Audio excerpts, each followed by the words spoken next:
Welcome back media Chhattisgarh. चलिए देखते हैं छत्तीसगढ़ की 25 फटाफट बड़ी खबरें। साथ ही डेली खबरों से अपडेट रहने के लिए चैनल को सब्सक्राइब करने के साथ वीडियो को लाइक करें।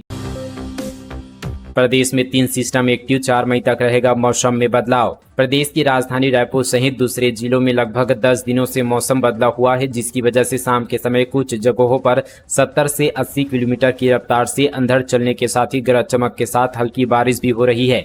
आंधी तूफान और बारिश के कारण प्रदेश के कई जिलों में अधिकतम तापमान में 3 से 5 डिग्री तक की गिरावट आई है। मौसम विभाग की माने तो मौसम में बदलाव 4 मई तक रहने की संभावना है। 5 मई से छत्तीसगढ़ के अधिकतम तापमान में 1 से 2 डिग्री तक वृद्धि होने की संभावना है। द्रोणिका की वजह से मौसम में बदलाव देखने को मिल रहा है। जीएसटी कलेक्शन में छत्तीसगढ़ फिर आगे, केरल, पंजाब और बिहार को पछाड़ा। अप्रैल में 4135 करोड़ का संग्रहण। छत्तीसगढ़ ने फिर एक और बड़ी उपलब्धि हासिल की है। अप्रैल 2025 में वस्तु एवं सेवा कर संग्रहण में देश के अग्रणी राज्यों की सूची में शुमार हो गया है। छत्तीसगढ़ ने 4135 करोड़ का जीएसटी संग्रहण कर देश के शीर्ष 15 राज्यों की सूची में अपनी जगह बनाई है। जीएसटी संग्रहण के मामले में छत्तीसगढ़ ने केरल, पंजाब, बिहार और खनिज संसाधनों से भरपूर झारखंड जैसे राज्यों को भी पछाड़ दिया है। महासमुंद में अवैध रेत खनन पर एक्शन, 11 पंचायतों को नोटिस के बाद भी जारी था उत्खनन। चैन माउंटेन और हाईवा जब्त। महासमुंद जिले में अवैध रेत खनन का मामला सामने आया है। एसडीएम के 11 पंचायतों को नोटिस जारी करने के बावजूद चिंगरौद में अवैध रेत खनन जारी था, जहां पर बीते दिन खनिज राजस्व और पुलिस की संयुक्त टीम ने छापेमारी की। एक चैन माउंटेन मशीन और एक हाईवा को जब्त किया है। खेलो इंडिया यूथ गेम्स 2025 में भाग लेंगे छत्तीसगढ़ के 12 मलखंभ खिलाड़ी। खेलो इंडिया यूथ गेम्स 2025 बिहार के बोधगया में 4 से 15 मई तक आयोजित होगी। इस प्रतियोगिता में छत्तीसगढ़ के 12 मलखंभ खिलाड़ी शामिल होंगे। इन खिलाड़ियों में नारायणपुर जिले के 9 मलखंभ खिलाड़ी शामिल हैं। ये सभी खिलाड़ी अबूझमाड़ मलखंभ और स्पोर्ट्स अकादमी से जुड़े हैं। मलखंभ की प्रतियोगिताएं 5 से 9 मई तक आयोजित होगी। महतारी वंदन योजना को लेकर विभाग ने की ये अपील, जान लीजिए नियम मिस किया तो नहीं मिलेगा 1000 रुपये। छत्तीसगढ़ की महिलाओं के लिए खुशखबरी है। छत्तीसगढ़ सरकार ने महतारी वंदन योजना की 15वीं किस्त जारी कर दी है। महिला एवं बाल विकास विभाग ने प्रदेश की 69,32,000 से अधिक महिलाओं को कुल 648 करोड़ 38 लाख रुपए की सहायता राशि उनके बैंक खाते में ट्रांसफर कर दी है। वहीं दूसरी ओर महिला एवं बाल विकास विभाग ने हितग्राही महिलाओं से अपील की है कि वह अपना आधार कार्ड अपडेट कराए, ताकि राशि के भुगतान में किसी भी प्रकार की दिक्कत ना हो। ज्ञात हो कि आधार कार्ड को हर 10 वर्षों में अपडेट कराना अनिवार्य है। कई हितग्राहियों को भुगतान आधार कार्ड यहां पर इनएक्टिव होने के कारण निरस्त किया गया है। ऐसे हितग्राहियों को आधार केंद्र में जाकर पहचान एवं निवास प्रमाण पत्र के साथ आधार अपडेट कराना जरूरी है, ताकि अगली किस्त का भुगतान आसानी से हो सके।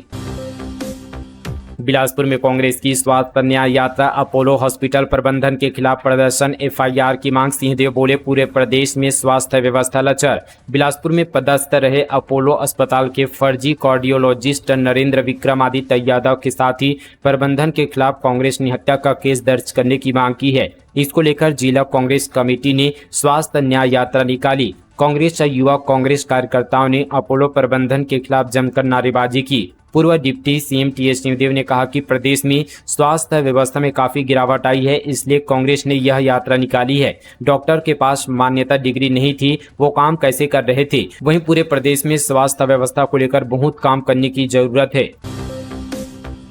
आत्मसमर्पित नक्सलियों को प्रधानमंत्री आवास योजना की पहली किस्त जारी, 2500 परिवारों को मिला लाभ। सीएम शाह ने आत्मसमर्पित नक्सलियों और नक्सल हिंसा से प्रभावित 2500 परिवारों के बैंक खातों में प्रधानमंत्री आवास योजना की पहली किस्त की राशि अंतरित की है। उन्होंने मंत्रालय में वर्चुअली आयोजित कार्यक्रम में आवास निर्माण की पहली किस्त प्रति परिवार 40-40 हजार रुपये के मान से कुल 10 करोड़ रुपए हितग्राहियों के खातों में अंतरित किए। राज्य के आत्मसमर्पित नक्सलियों और नक्सल हिंसा से प्रभावित परिवारों के लिए 15,000 आवास स्वीकृत किए गए हैं। प्रधानमंत्री आवास योजना में विशेष परियोजना के तहत जिन यहां पर 2500 आत्मसमर्पित नक्सलियों और नक्सल प्रभावित परिवारों के खाते में आवास निर्माण के लिए राशि अंतरित की गई है, उनमें सर्वाधिक 809 परिवार सुकमा जिले के हैं। बीजापुर जिले के ऐसे 594, नारायणपुर के 316, बस्तर के 202, दंतेवाड़ा के 180, कोंडागांव के 166 और कांकेर के 138 परिवारों को आवास निर्माण के लिए राशि जारी की गई है। मिरानिया परिवार को सरकार देगी 20 लाख। पहलगाम आतंकी हमले में मारे गए थे कारोबारी दिनेश, छत्तीसगढ़ सरकार ने मदद का किया ऐलान। जम्मू कश्मीर के पहलगाम में हुए आतंकी हमले में रायपुर के कारोबारी दिनेश मिरानिया आतंकवादियों की गोली का शिकार हुए थे। उनके परिवार को छत्तीसगढ़ सरकार ने आर्थिक सहयोग देने की घोषणा की है। राज्य सरकार ने तय किया है कि मिरानिया के परिवार को सरकार 20 लाख रुपए की सहायता देगी। इससे पहले जम्मू कश्मीर सरकार आतंकी हमले में मारे गए लोगों के परिजनों को 10 लाख रुपए देने की घोषणा की थी। नक्सलियों ने की सड़क निर्माण में लगे मुंशी की हत्या, जेसीबी और ग्रेडर मशीन में लगाई आग, पुलिस ने शुरू की सर्चिंग। छत्तीसगढ़ और झारखंड की सीमा पर लंबे समय बाद नक्सली वारदात के बाद पुलिस महकमा भी अलर्ट मोड पर आ गया है। झारखंड के ओरछा पाट इलाके में बन रही 50 करोड़ की सड़क के साइट पर पहुंचकर नक्सलियों ने जेसीबी और ग्रेडर मशीन में आग लगा दी, तो वहीं इस काम में लगे मुंशी अयूब खान की गोली मारकर हत्या कर दी, जिसके बाद से पुलिस ने यहां सर्चिंग शुरू कर दी है। महिला टीचर ने बदला धर्म, मुस्लिम युवक से किया निकाह। गौरेला में हिंदू संगठन ने किया नगर बंद। गौरेला में हिंदू संगठनों ने नगर बंद किया। वजह थी एक हिंदू महिला ने धर्म बदलकर मुस्लिम युवक से शादी कर ली। हालांकि महिला ने ये अपनी मर्जी से किया है, साथ ही कहा कि मैंने अपनी मर्जी और बिना किसी दबाव के शादी की है। यह निकाह जुलाई 2024 को हुआ था। मामला तब सामने आया जब महिला अक्षय तृतीया के दिन मुस्लिम के साथ रहने उसके घर आई। बताया जा रहा है कि महिला और पुरुष दोनों ही पहले से भी यहां पर शादीशुदा थे।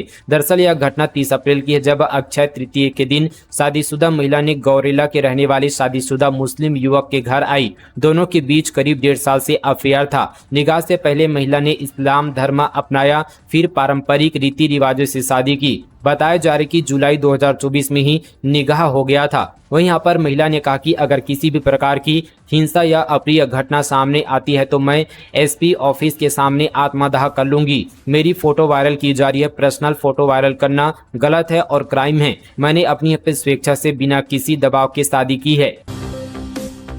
कमला देवी ने दुबई में बजाया भारत का डंका। 67 साल की उम्र में बनी अंतर्राष्ट्रीय गोल्ड मेडलिस्ट। वेटलिफ्टिंग में जीते 3 गोल्ड मेडल।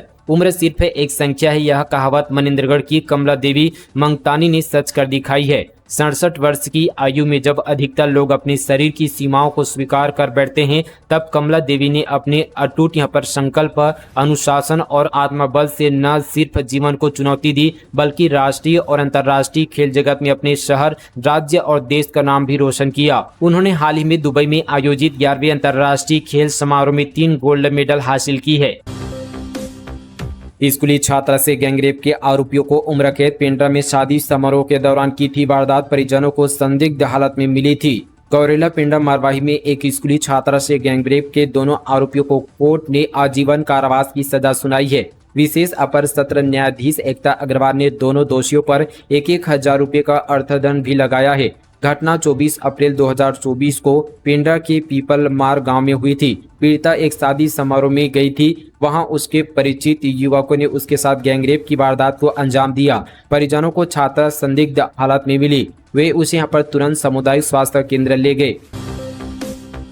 सरगुजा में बच्चों को गोद में लेकर भीख मांगने वाले लोगों पर होगी कार्रवाई। बाल संरक्षण आयोग ने दिए सख्ती के निर्देश। भीख मांगना सामाजिक बुराई है। सामाजिक बुराई होने के बाद भी कई लोग इस काम को शौकिया तौर पर करते हैं। जैसे आप यहाँ पर किसी बीजी चौक चौराहे से गुजरेंगे, आपको कोई ना कोई यहाँ पर महिला गोद में बच्चा लिए मिल जाएगी। आपसे नगद पैसे की डिमांड की जाएगी। गोद में सोए यहाँ पर बच्चे के भूखे होने का हवाला दिया जाएगा। आपका दिल पसीज जाएगा तो आप कुछ पैसे उसे दे देंगे, लेकिन अगर आप उसे यहाँ पर कुछ खाने को दिया तो वो लेने से इनकार कर देगी। दरअसल यहाँ पर सरगुजा में इन दिनों ऐसी यहाँ पर महिलाओं की संख्या में इजाफा हो गया, जो कि भीख मांगने के लिए चौक चौराहों पर डेरा जमाए रहती है।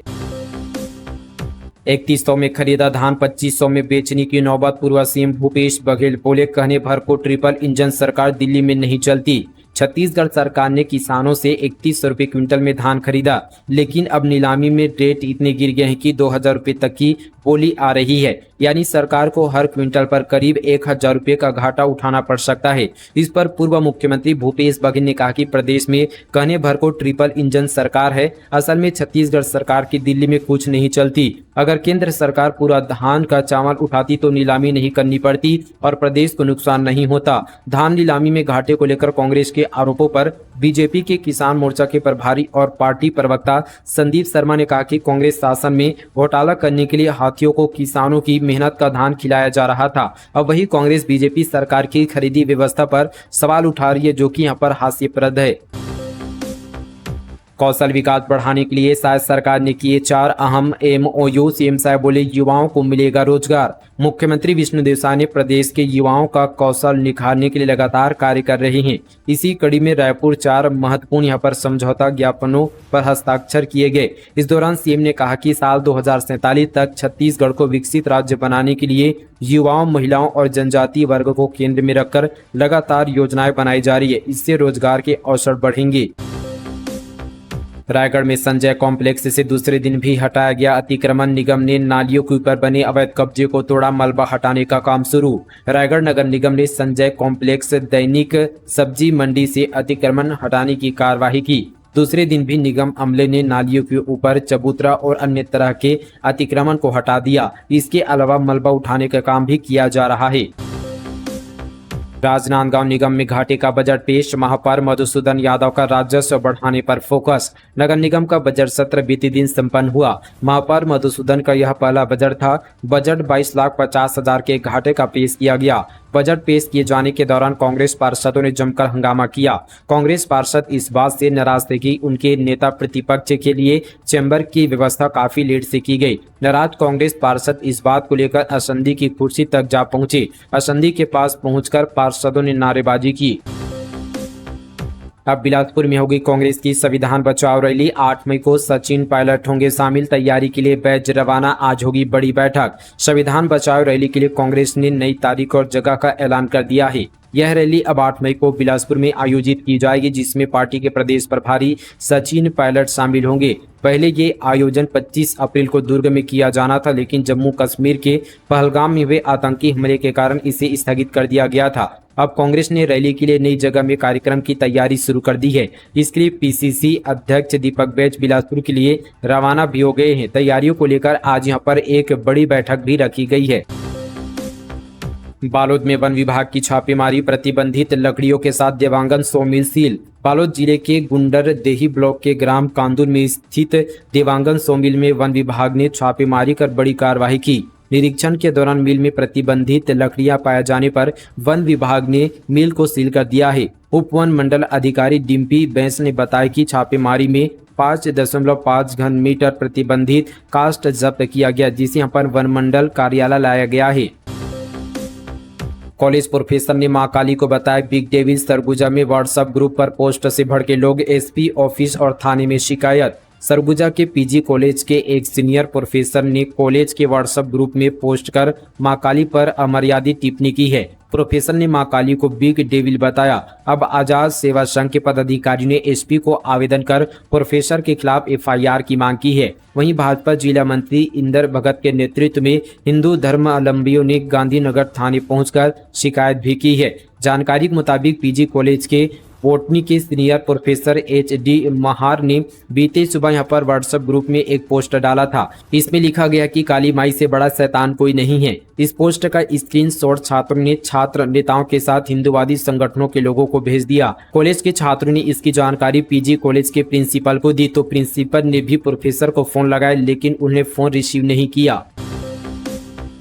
लापरवाही का खेल चरम पर। 7 साल से किसान सम्मान निधि किसी और के खाते में दर-दर भटक रहा देवांगन परिवार। कांकेर के बस्तर में सरकारी योजनाओं का लाभ पाना आज भी कई जरूरतमंदों के लिए किसी पहेली से कम नहीं है। कांकेर शहर के सुभाष वार्ड में रहने वाले एक गरीब किसान परिवार देवांगन परिवार पिछले 7 वर्षों से प्रधानमंत्री किसान सम्मान निधि योजना से वंचित है, क्योंकि योजना का पैसा लगातार किसी और के खाते में ट्रांसफर किया जा रहा है। सीमाकरण कर न्याय पटवारी पर ईंट से हमला। बलरामपुर में बाप बेटे के खिलाफ थाने में शिकायत। आंगनबाड़ी भवन बनाने का कर रहे थे सीमाकरण। बलरामपुर जिले के ग्राम जतरो में सीमाकरण के लिए गए पटवारी पर बाप बेटे ने हमला कर दिया। ग्रामीणों ने ईंट से पटवारी के सिर पर वार कर जान से मारने की धमकी दी। हमले में पटवारी के सिर पर गंभीर चोटें आई है। पुलिस ने मामले में पिता बेटे के खिलाफ FIR दर्ज कर ली है। मामला कोतवाली थाना क्षेत्र का है।